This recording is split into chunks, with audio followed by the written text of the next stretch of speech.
Bismillah, Assalamualaikum warahmatullahi wabarakatuh. Waalaikumsalam warahmatullahi wabarakatuh. Alhamdulillah, wassalatu wassalamu ala rasulillah wa ala alihi wa sahbihi wa sallama tasliman katsira amma ba'du. Puji dan syukur marilah kita panjatkan kepada Allah Ta'ala, karena berkat rahmat dan karunia-Nya kita bisa berkumpul bersama meskipun secara maya di acara ini. Tak lupa juga kita haturkan salawat dan salam kepada Nabi Muhammad SAW, karena dengan izin Allah, kehadiran beliau membuat kita bisa merasakan kenikmatan iman dan Islam. Pertama-tama, saya ingin mengucapkan terima kasih kepada Mas Singgi yang telah bersedia mengisi acara konsen pada malam ini. Dan tak lupa juga saya ucapkan terima kasih kepada para peserta yang telah meluangkan waktunya. Terima kasih atas antusiasme yang sangat luar biasa untuk turut ikut serta dalam acara Coder Sharing Session ini. Bersama saya Muhammad Farhan Arizal sebagai moderator pada acara kita malam hari ini. Semoga acara kita dapat berjalan lancar dari awal sampai akhir. Amin ya rabbal alamin. Oke, langsung saja kita masuk ke acara intinya. Nggak ada. Langsung saja kita masuk ke acara intinya, yaitu pemaparan materi oleh Mas Singgi yang sudah hadir di tengah-tengah kita. Sebelum kita masuk ke acara ini, saya memberitahukan terlebih dahulu bahwa untuk mendapatkan sertifikat pada acara ini, peserta harus mengisi absensi terlebih dahulu, dan absensi akan diberikan di room chat Google Meet ini setelah pemateri selesai atau sesaat sebelum penutupan. Baiklah, sebelum saya memberikan kesempatan kepada pemaparan kepada pemateri, saya akan membacakan CV pemateri terlebih dahulu. Nama lengkap beliau adalah Singgi Nur Nugroho, lahir di Temanggung 16 Oktober 1993. Pengalaman kerja beliau pernah bekerja di tiket.com sebagai front-end engineer, di Helpster sebagai front-end engineer, Tekken Asia sebagai front-end engineer, Yuxtay sebagai senior front-end engineer, dan sampai sekarang kerja di Lifepack sebagai iOS engineer, dan sekarang dipromosi menjadi lead front-end engineer dan mobile engineer. Juga beliau pernah menjuarai Hackathon Merdeka 3.0 dan Google Mobile Hackathon Indonesia. Oke, mungkin cukup itu dari saya. Kepada pemateri Mas Singgi Nur Nugroho, waktu dan tempat dipersilahkan. Baik, terima kasih. Bismillahirrahmanirrahim. Oke, langsung saya share screen aja ya.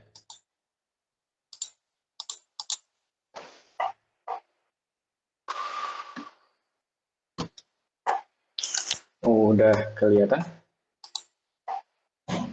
Sudah. Ya, kelihatan Mas. Alhamdulillah. Oke, untuk tema kali ini, Development Flow at Lifepack.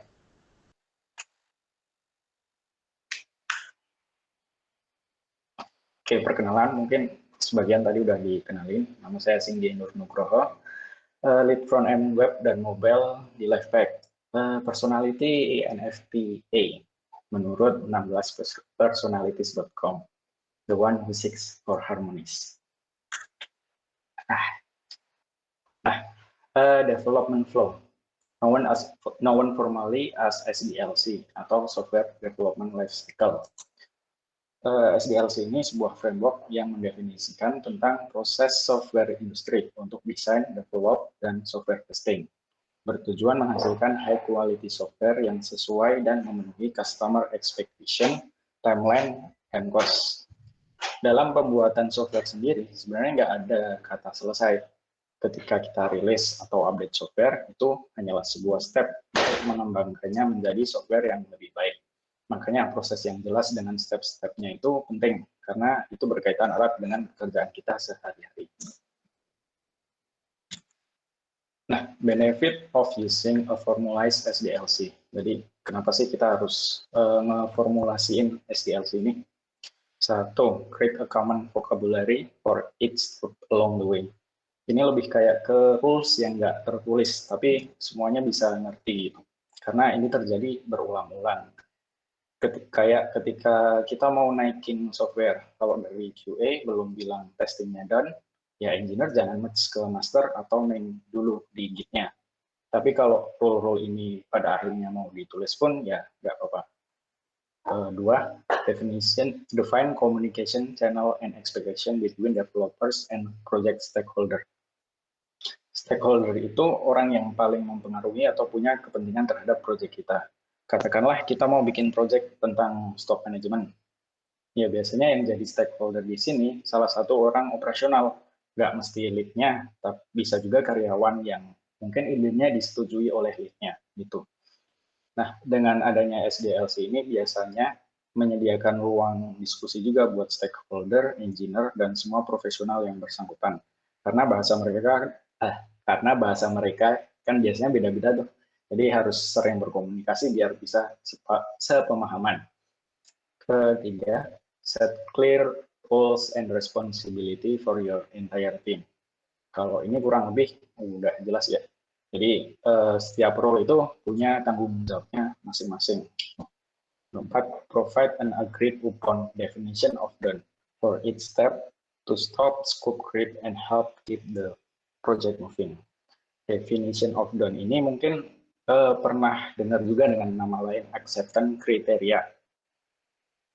Biasanya yang define ini cukup stakeholder dan orang produk. Tapi kadang-kadang QA atau engineer bisa lebih detail juga tuh di sini. Seumpama stakeholder dan produk cuma bikin definition of done tentang positive case. Nah, kadang tuh QA atau engineer itu malah bisa lebih tahu nih kalau negatif case-nya apa aja sih. Seumpama produk promo. Nah, BOD atau AC-nya itu user bisa apply promo. Ketika berhasil apply itu ya potong harga, terus ada UI alert muncul gitu. Nah, tapi biasanya QA yang suka nanya ini, kalau gagal gimana ya? Nah, kayak gitu juga harus ditulis di definition of done gitu. Jadi nggak cuma positif case-nya aja, tapi negatif case-nya pun juga harus ada. Biar kayak ketika udah jalan itu nggak bolak-balik nanyain ke produk, kalau kayak gini gimana ya, kalau kayak gini gimana gitu. Nah, terus yang scope creep itu apa? Ini biasanya juga penyakitnya QA. Jadi ketika QA itu ngetes produk kita pas development, itu kadang mereka nemu bug yang bugnya itu sebenarnya udah ada di production gitu. Tapi karena mereka nemunya di sini, mereka pengennya ini di fix juga dong gitu. Nah, sebenarnya tergantung scope dari bug itu juga. Kalau bugnya kecil kayak cuma benerin wording atau UI benerin warna gitu ya nggak masalah. Cuma kalau bugnya sampai yang benerin flow gitu, nah itu tuh yang ribet karena scope-nya bisa melebar. Dan ketika scope kerjaan melebar, berarti timeline-nya juga tambah panjang. Nah, itu yang pengen kita hindarin. Kelima, formalize how to handle bugs, fitur request, dan update. Nah, ini juga kalau tim startup-nya masih kecil, ini penting banget. Karena ketika development udah jalan, terus tiba-tiba di production ada bugs kayak yang tadi disebutkan, itu harus ada rules-rules-nya biar jelas. Kayak bug-nya ini mau dibenerin pas development, atau development-nya dikelarin dulu nih, baru bug-nya dikerjain gitu. Nah, kayak gitu sih biasanya di set based on priority ya. Nah, pertanyaan tentang apakah sebaiknya kita pakai SDLC atau enggak, itu mungkin sama kayak tanya, better kita jalan di padang pasir, ngarepin oasis, atau kita jalan dengan map yang bakal nganterin kita sampai tujuan, di mana udah jelas jawabannya. Oke, kalau gitu coba kita breakdown di SDLC ini, kita ngapain aja sih? 7 stage of SDLC. 1. Analyze dan planning. Ketika request masuk, entah itu dari stakeholder atau user, ada beberapa hal yang bisa kita lakuin. 1. Alignment. Request-nya make sense nggak sih sama misi perusahaan? 2. Resource. Manpower-nya berapa ya? Atau kita butuh hiring lagi nggak nih buat nambah manpower-nya? Atau bahkan ke tools, kayak kita butuh SMS nggak buat OTP, dan sebagainya. Terus ketiga, schedule. Kira-kira bisa dimulai kapan? Selesainya kapan? 4. Cost estimasi. Nah, ini berhubungan sama resource tadi. Kalau hiring lagi, berarti cost kita nambah. Kalau beli tools, juga berarti ada cost tambahan. 2. Define requirement. Requirement di sini biasanya lebih ke technical requirement. Kayak problem apa sih yang harus di-solve, terus siapa yang pakai, itu juga penting. Data apa aja yang dibutuhkan atau ditampilin. Terus ada API eksternal nggak ya? Terus DOD-nya atau AC-nya itu apa aja. Intinya di sini kalau para tech lead udah oke, baru mulai masuk ke next step. Yang itu ketiga, design and prototyping. Mungkin perlu di-highlight ya, quote-nya Steve Jobs. Yang design is not just what it looks like, it looks and feels like. Design is how it works. Intinya kan nggak cuma, intinya itu butuh UI UX lah, nggak cuma UI-nya aja. Lanjut, keempat, software development. Nah, di sini core-nya SDLC. Mungkin step yang paling ribet. Kadang bisa bikin bolak-balik tanya ke orang produk karena detailnya yang baru sadar pas kita kerjain. Kayak, oh ini nih di sini nggak bisa kayak gini ternyata gitu. Cuma ya ingat di sini namanya scope of work. Jangan sampai melebar lagi karena beberapa hal yang miss gitu. Jadi kalau bisa ya stick ke timeline juga. Ya next-nya testing. Di sini udah jelas QA bakal testing kerjaan teman-teman engineer, dan engineer biasanya standby untuk feedback. Nah, perlu diingat juga, kadang QA itu ya itu suka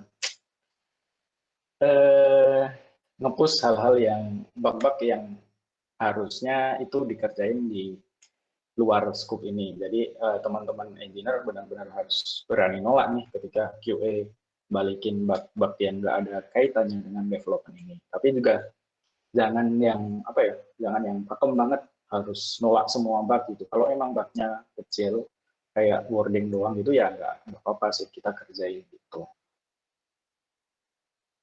Terus juga kalau ada bug itu disaranin juga buat ke QA-nya dicatat aja, nanti dimasukin ke tech ops kalau emang kalian ada tech ops atau apapun lah itu namanya. Yang keenam, deployment. Deployment ini ya udah jelas pekerjaan kita tadi bakal di deploy ke web, atau kalau app ya dipublish ke App Store dan Play Store. Nah, terus lanjut yang ketujuh, maintenance dan update. Nah, di sini bug yang ditemuin di production berkumpul. Bug yang ditemuin kayak di development tadi, ataupun ada report dari Crashlytics, kalian udah set up Crashlytics atau apapun itu yang monitoring bug. Nah, itu tetap harus dikerjain juga. Jadi biasanya kalau dari produk nggak ada ide nih, nah kalian bisa ngerjain ini. Solving bugs, maintenance, ataupun ada ide dari teman-teman buat update UI atau nambah fitur apapun. Oke, itu beberapa step dalam SDLC. Nah, itu kan baru teori aja. Pada akhirnya beberapa perusahaan coba apply konsep-konsep tersebut, tapi ya mereka akhirnya munculin framework sendiri yang mungkin beberapa dari ini udah pernah kalian dengar. Nah, ini beberapa SDLC framework yang terkenal: Waterfall, Agile, Incremental dan Iteratif, V-Shape, sama Spiral. Tapi di sini kita bakal fokus ke Agile and Scrum aja ya, karena yang diterapin kebanyakan startup ya itu. Tapi boleh kita coba bandingin sama satu SDLC lainnya yang nggak kalah terkenal, yaitu Waterfall. SDLC di sini nggak ada yang the best ya. Semuanya sesuai kebutuhan perusahaan. Contoh waterfall. Ini biasa digunakan oleh corporate company. Perusahaan yang mungkin udah berdiri puluhan tahun. Jadi untuk arah dan dokumentasinya udah proper. Dan mereka juga udah profit. Gitu. Ketika mereka mau coba-coba hal baru, jadi lebih hati-hati.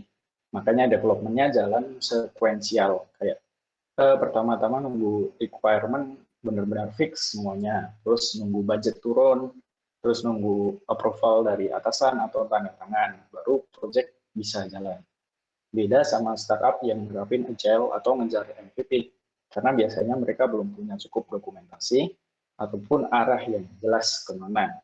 Masih cari bisnis model yang sesuai market fit lah. Gitu. Jadi startup harus responsif terhadap perubahan setiap saat dan berani nyoba hal baru. Agile dan Scrum ini sebenarnya dua kata yang mungkin beda maksud. Agile itu lebih ke filosofinya. Nah, kalau Scrum ini framework-nya Agile, jadi ada framework di dalam framework. Dari penerapan Agile sendiri yang paling terkenal ya si Scrum ini. Next. Nah, Agile dan Scrum ini punya kesamaan. Pertama, short term development cycle, kedua fokus di people, collaboration, dan communication. Yang ketiga ya yang tadi disebut capacity to adapt to changes and feedback. Nah, perbedaannya kalau di Scrum ini work is organized into sprint that lasts sekitar 1 sampai 4 minggu. Product backlog itu nge-keep record kerjaan apa aja sih yang harus diselesaikan. Terus roles, ada pembagian roles, yaitu Scrum Master, Product Owner, dan Development Team. Tim member juga biasanya punya daily Scrum atau stand-up meeting, atau apapun namanya, bisa disesuaikan sama company masing-masing. Nah, lanjut. Sebentar. Jadi kalau ditanya Scrum itu apakah harus Agile? Ya, tapi kalau kebalikannya, Agile apakah harus Scrum? Enggak. Nah, Lifepack development. Di Lifepack sendiri, adapting Scrum-nya gimana sih? Gitu.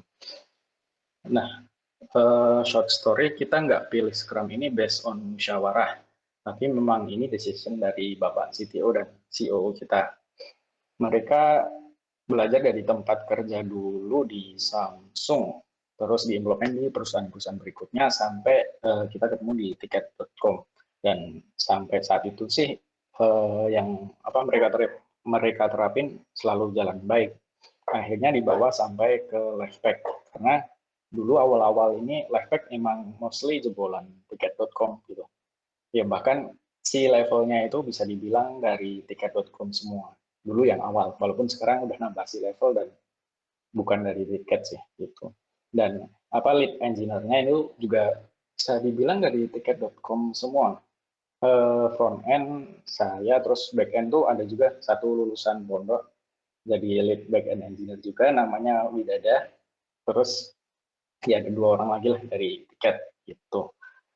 Nah, sampai sekarang sih cukup mulus pakai Scrum yang diterapin dimodify dan diterapin di Lifepack, belum ada komplain. Makanya kita juga nggak yang terlalu pengen nyoba-nyoba lagi gitu. Paling kalau dibilang ada komplain ya ada, tapi lebih kayak ke apa ya?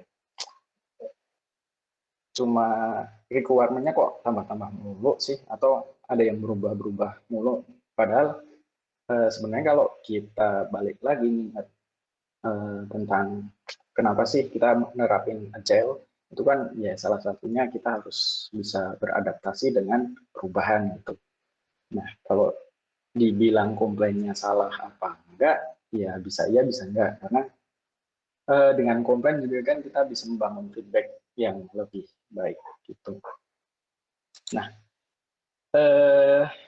penerapan yang pertama itu product backlog.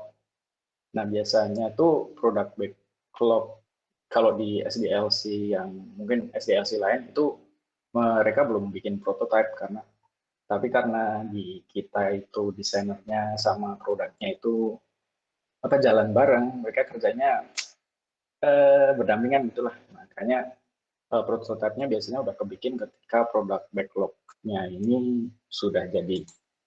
Nah, produk backlog sendiri apa sih? Backlog itu hampir sama kayak user story, cuma beda penempatan aja. Biasanya kalau sprintnya belum dimulai itu dinamain backlog, tapi kalau sprint udah dimulai itu biasanya jadi story gitu. Nah, contoh produk backlog itu seumpama kita pengen bikin app tentang e-commerce gitu lah. Itu kayak satu, as a user I should be able to login. Terus juga as a user I should be able to add product to cart. Terus as a user I should be able to pay my order. Gitu-gitulah. Jadi kayak point of kalimat singkat dari point of view-nya si user gitu. Nah, di sini tim produk biasanya udah banyak merumuskan ide-ide atau menampung ide dari user atau tim sendiri. Yang ditaruh di produk backlog sendiri juga biasanya udah matang. Tim produk udah diskusi antar tim produk sendiri atau bahkan sama stakeholder yang bikin isu itulah gitu. Terus lanjut ke grooming. Backlog dari tim produk ini kemudian didiskusiin kembali bareng tech lead, karena kita harus tahu kayak limitasi dari teknologi itu seperti apa sih, ataupun limitasi dari sistem yang sudah kita buat sekarang gitu. Atau mungkin dengan adanya teknologi apa kita bisa bikin workaround dari limitasi tersebut gitu. Nah, terus lanjut ke sprint backlog. Dari hasil diskusi grooming itu, tim produk mindahin backlog yang udah ada, yang di produk backlog tadi ke sprint backlog. Yang biasanya sprint backlog itu udah kesusun rapi lah, dan itu bisa achievable dalam suatu waktu, walaupun belum ditentuin berapa. Nah, kalau sprint sendiri, mungkin bagi teman-teman yang belum pernah dengar, sprint itu kayak kerjaan kita dalam suatu waktu lah. Jadi tim development bekerja untuk menyelesaikan working software. Biasanya ya bisa 1 minggu sampai 4 minggu gitu. Nah, setelah udah ada sprint backlog, itu kita masuk ke sprint planning. Di sini kita bikin estimasi. Nah, biar bisa kayak semua sprint backlog ini bisa diselesaikan dalam berapa sprint sih? Cukup 1 sprint kah atau 2 sprint? Atau bisa lebih gitu.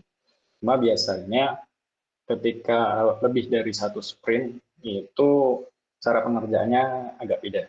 Seumpama tiap sprint itu biasanya kan ada namanya testing pre-release, dari awal sampai akhir itu dites semua. Nah, kalau sampai 2-3 sprint itu biasanya kayak gitu nggak ada. Jadi begitu development selesai, ya udah langsung lanjut ke next sprint. Nggak ada testing yang pre-release dari awal sampai akhir. Nah, cara estimasi waktunya sendiri itu kalau di Lifehack itu kita pakai Scrum Poker dan angkanya pakai Fibonacci. Cuma ini bebas ya, nggak harus pakai itu. Kalian bisa pakai yang T-shirt atau model apapun. Kalau Fibonacci ini kayak angka 1, 3, 5, 8, 13. Nah, seberapa besar satu itu tergantung tim kalian juga. Kalau di kita biasanya 1 itu yang nggak butuh feedback. Kalau angka 3 biasanya cuma dikerjain sehari, angka 5 itu bisa sampai 3-5 hari.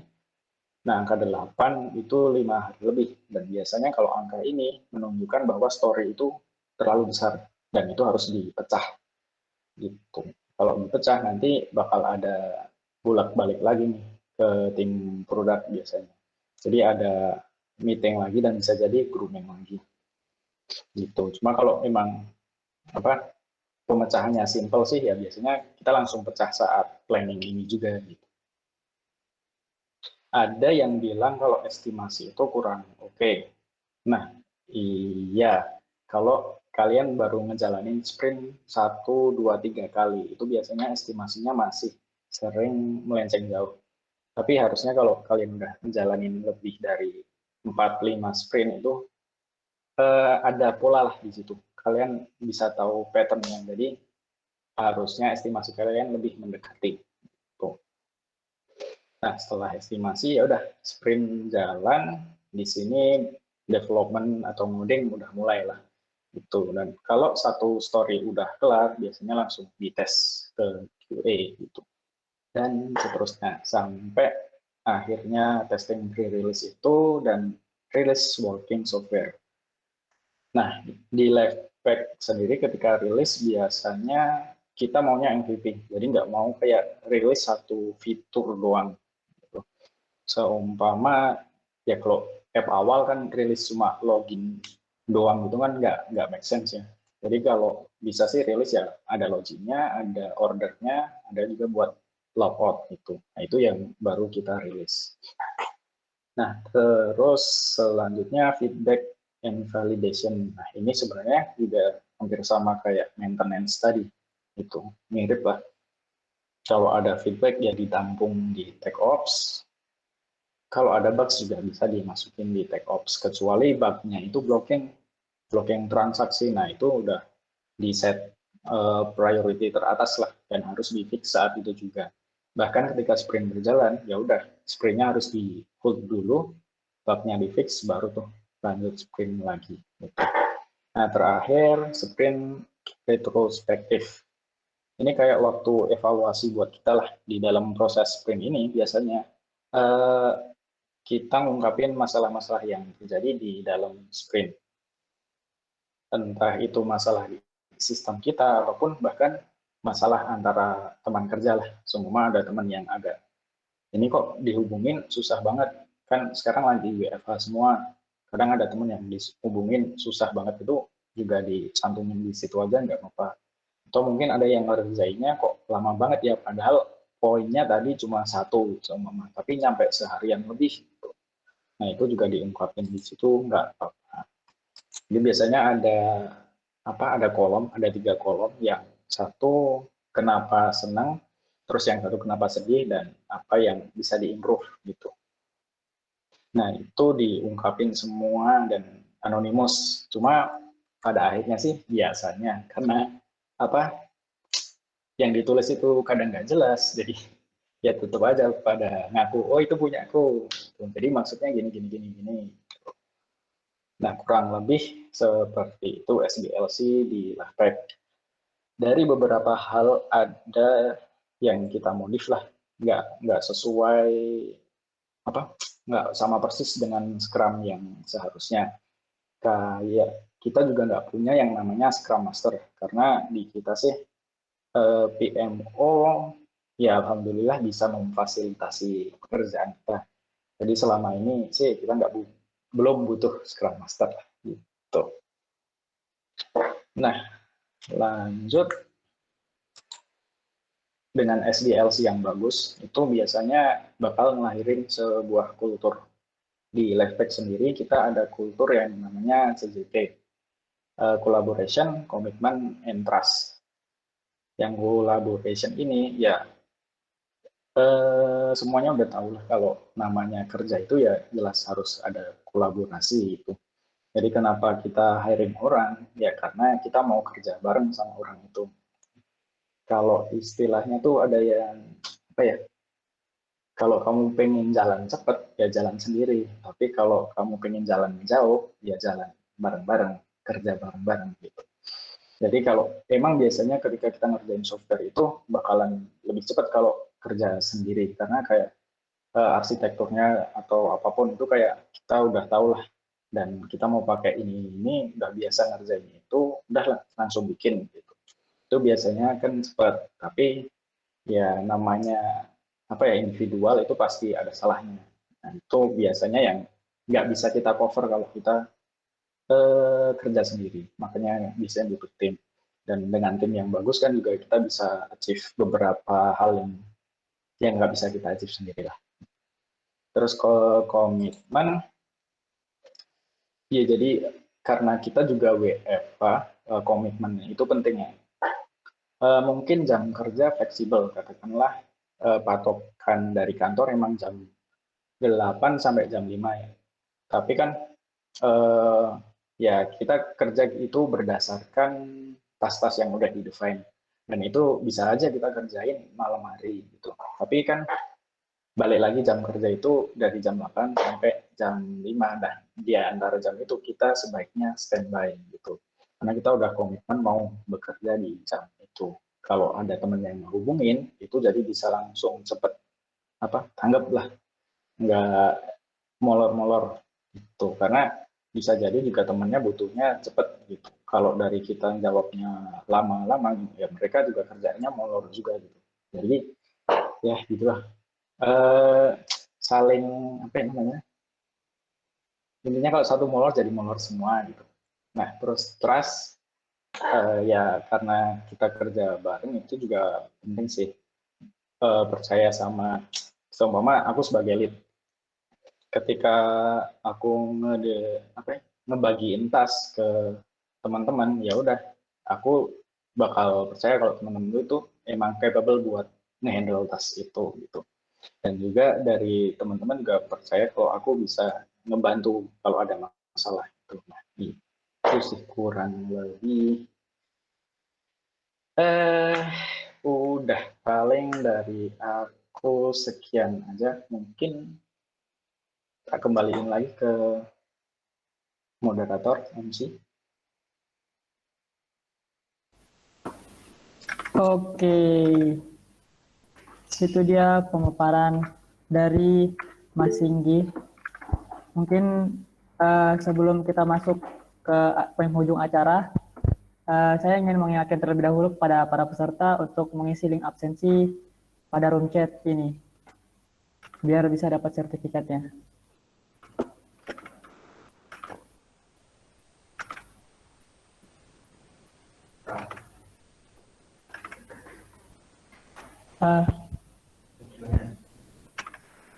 Oke, sebelum penutupan, mungkin setelah kita mendengarkan pemaparan materi tadi, mungkin ada satu dua di antara teman-teman yang ingin bertanya, atau terkait materi yang telah disampaikan oleh Mas Singgi tadi. Saya mau tanya. Boleh Mas, boleh. Waduh. Saya mau tanya ini. Tadi itu kan anggaplah sprint itu dalam satu waktu 2 pekan ya. 2 pekan. Nah, sprint pertama 2 pekan, sprint kedua 2 pekan. Berarti kan 1 bulan. Pertanyaan pertama, tes oleh QA itu di dalam sprint, misalkan sprint 1 nih, tanggal 1 sampai 14 anggaplah. Itu ketika ngetes QA itu di antara tanggal 1 sampai 14 atau di luar itu? Itu pertanyaan pertama. Terus pertanyaan yang kedua, ketika sprint itu di hold karena suatu case yang anggaplah bug ini urgent, itu kan sprint berhenti dulu. Nah, padahal di dalam anggota tim paling hanya ada 1 orang yang bisa benerin bug itu dan teman-teman yang lain bisa lanjut sprintnya. Apakah satu tim itu di hold, kemudian apakah sprint waktunya jadi mundur, yang tadinya tanggal 14 karena di hold 2 hari jadi tanggal 17 gitu.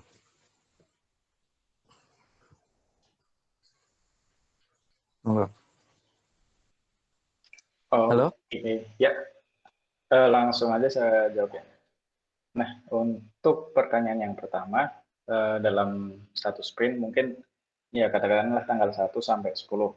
Nah, QA biasanya ngetes di tanggal berapa, itu langsung. Jadi biasanya dalam hari ke-1 dan kedua, itu QA bakal bikin test case dulu. Nah, dalam 2 hari ini, kemungkinan besar udah bakal ada 1 subtask yang bisa dites. Jadi mungkin nggak satu story ya yang langsung dites, tapi di dalam satu story itu biasanya kan kita masih breakdown lagi tuh kalau sebagai engineer. Jadi masih semua tadi as a user I should be able to login. Nah, di dalam login ini pertama kita bikin UI-nya seumpama. Nah, terus subtask kedua kita bikin request-nya. Nah, subtask ketiga kita nge-handle refresh token seumpama. Nah, ketika subtask yang pertama bikin UI itu udah selesai, nah itu biasanya bisa langsung deliver ke QA.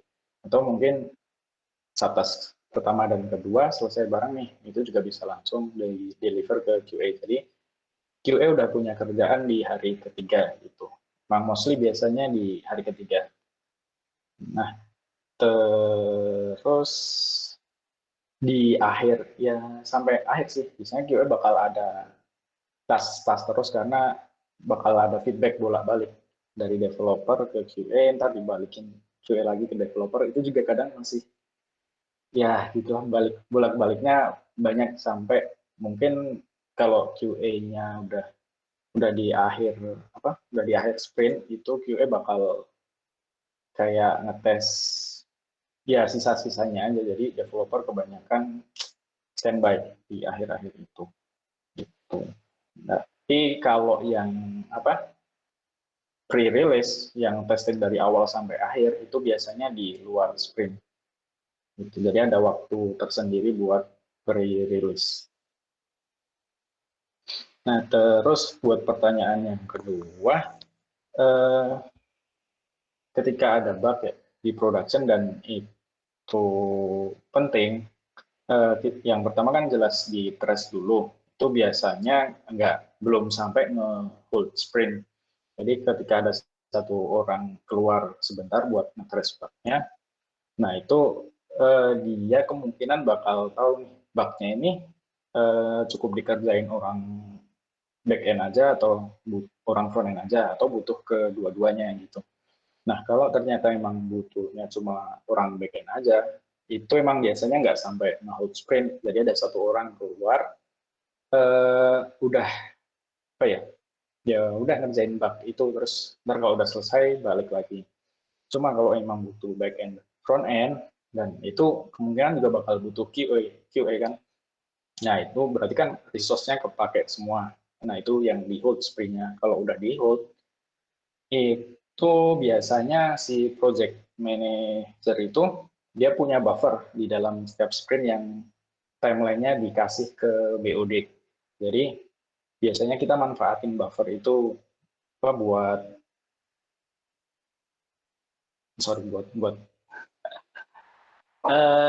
ya ininya kan ada buffer terus sorry kalau yang buffer ini dipakai di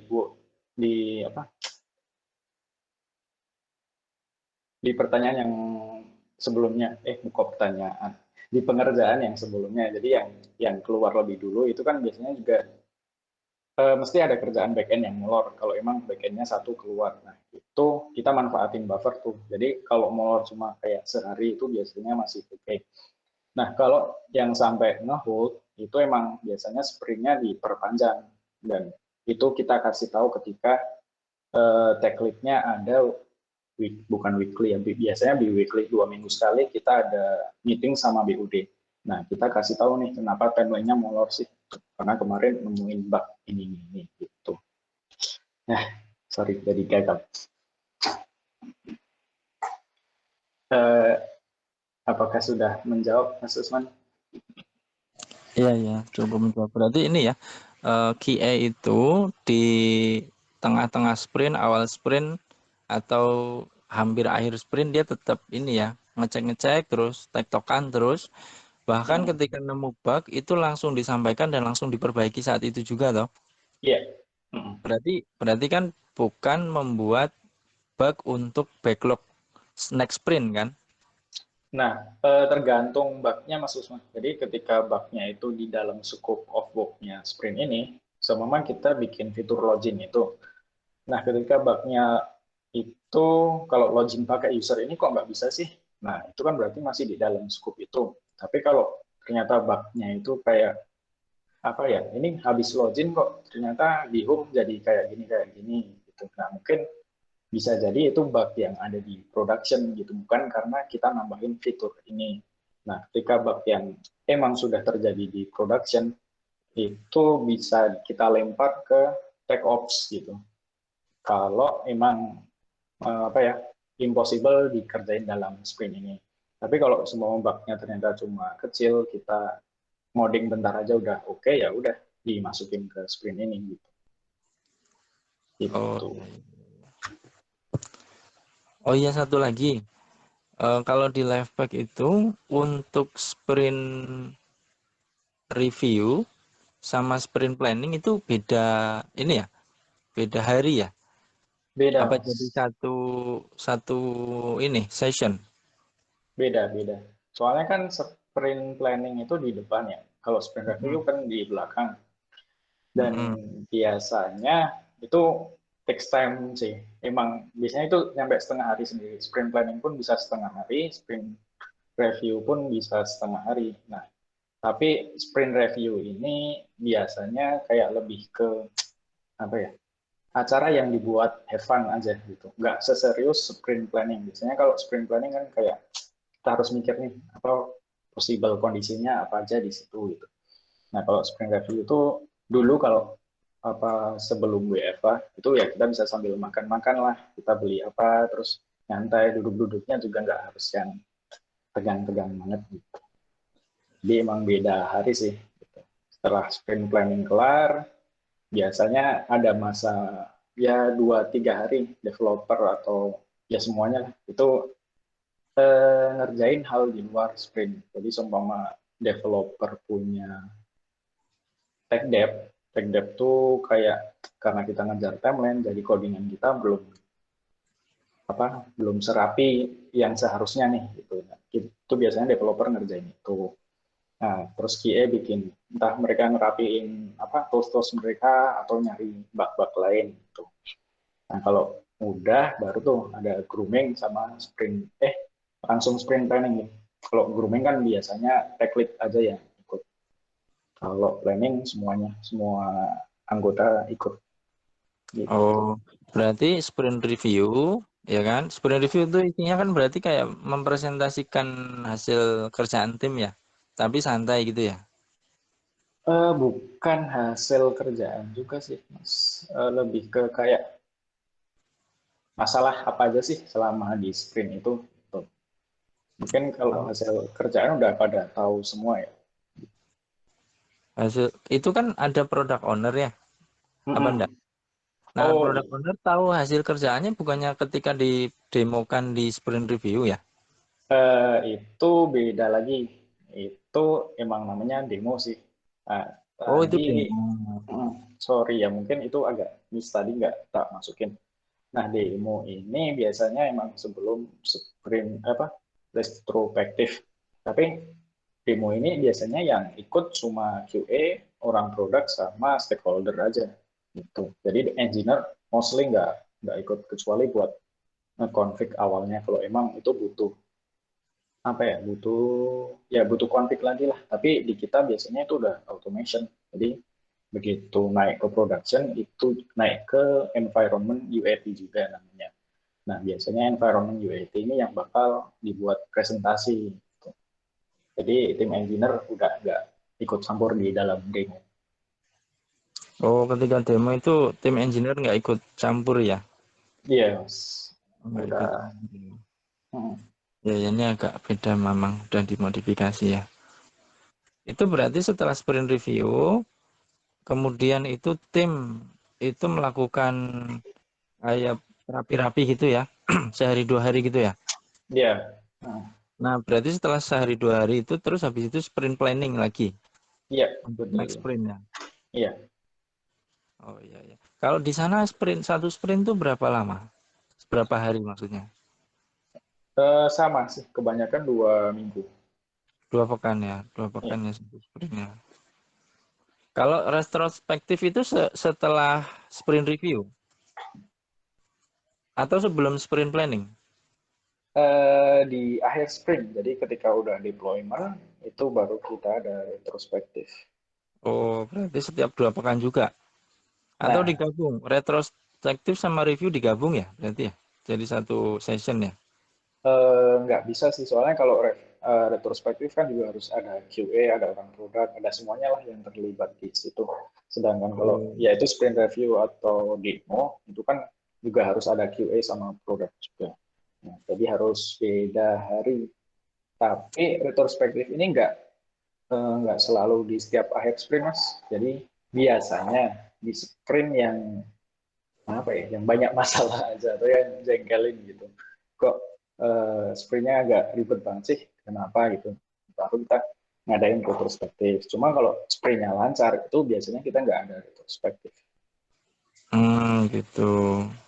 Kalau untuk daily daily sprintnya itu apa? Daily scrumnya itu apa lewat ketemu langsung apa Google Meet atau hanya chat?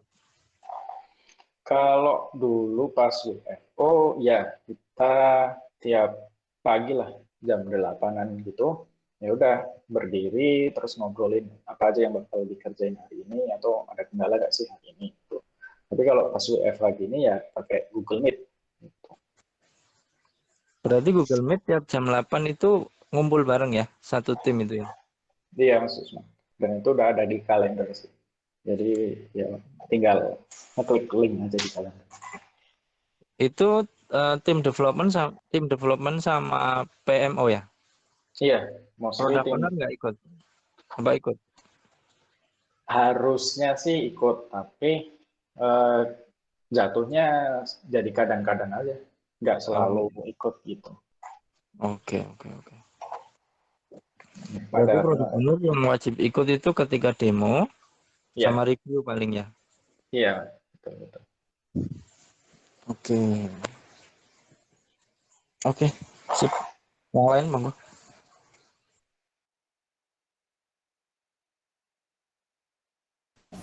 Gimana? Mungkin masih ada yang mau bertanya?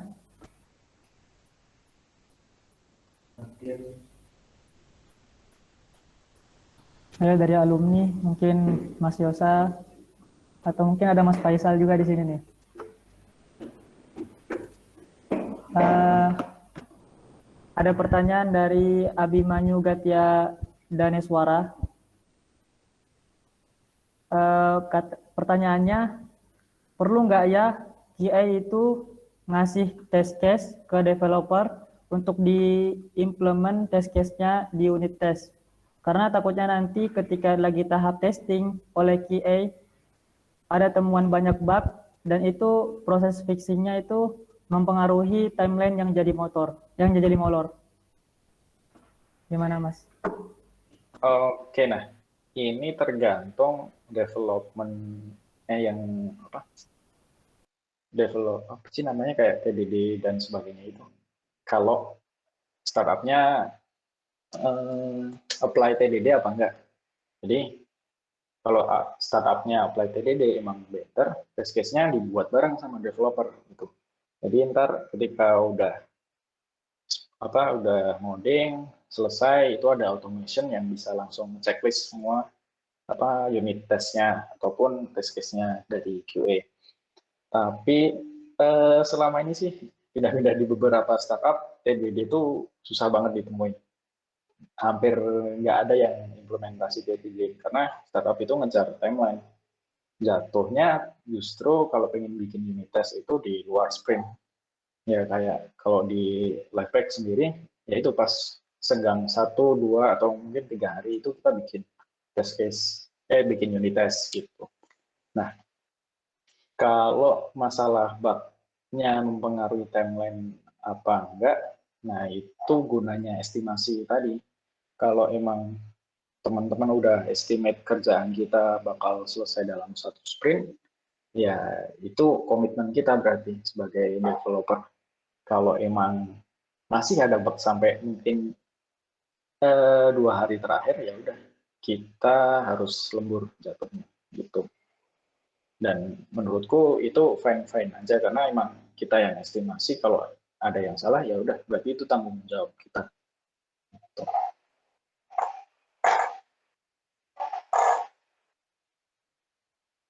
Nah gitu. Nah Itu jawabannya dari Mas Singgi. Untuk Mas Abimanyu,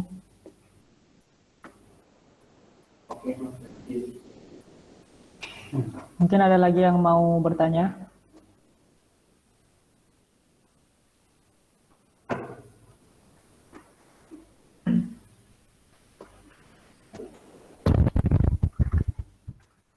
Oke, aku tanya dikit mungkin masalah desain ya.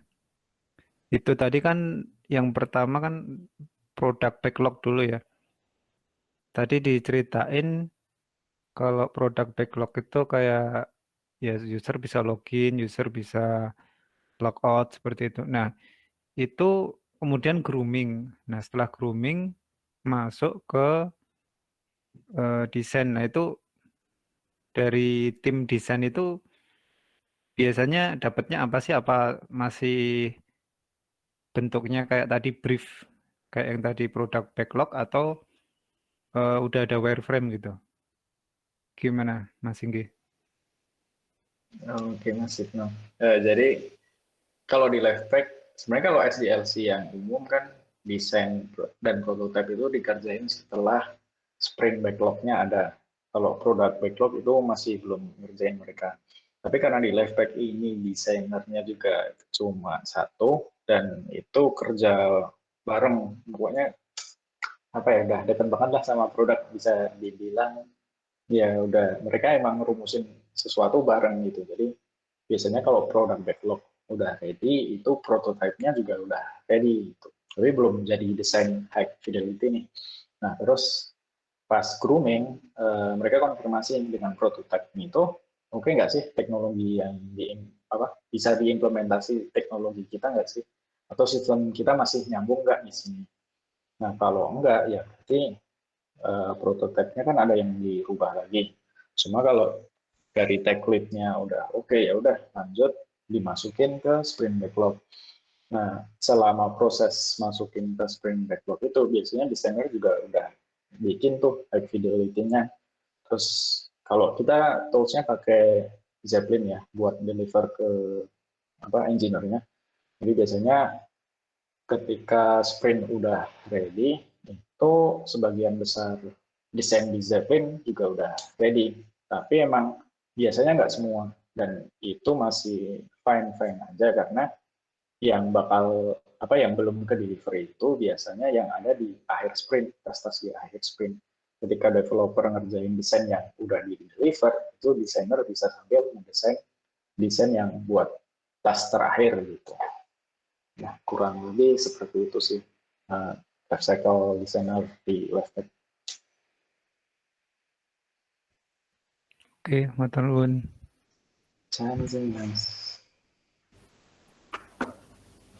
Gimana teman-teman? Masih ada yang mau bertanya?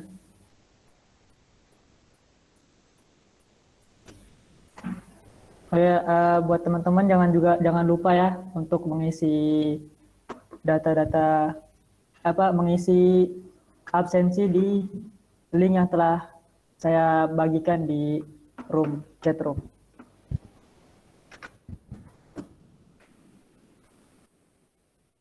Oke, kalau nggak ada lagi yang ingin bertanya, saya ingin berterima kasih kepada Mas Singgi selaku moderator. Terima kasih atas pemaparan materinya, Mas. Semoga dalam konsen ini kita bisa mengambil ilmu dan memanfaatkannya dan membagikannya kepada teman-teman yang ada di sini. Sebelum saya tutup acara ini, saya selaku MC meminta maaf jika ada salah kata dan mohon pamit. Kita tutup acara konsen ini dengan doa kafaratul majlis. Subhanakallah. Assalamualaikum warahmatullahi wabarakatuh. Waalaikumsalam warahmatullahi wabarakatuh. Waalaikumsalam warahmatullahi wabarakatuh.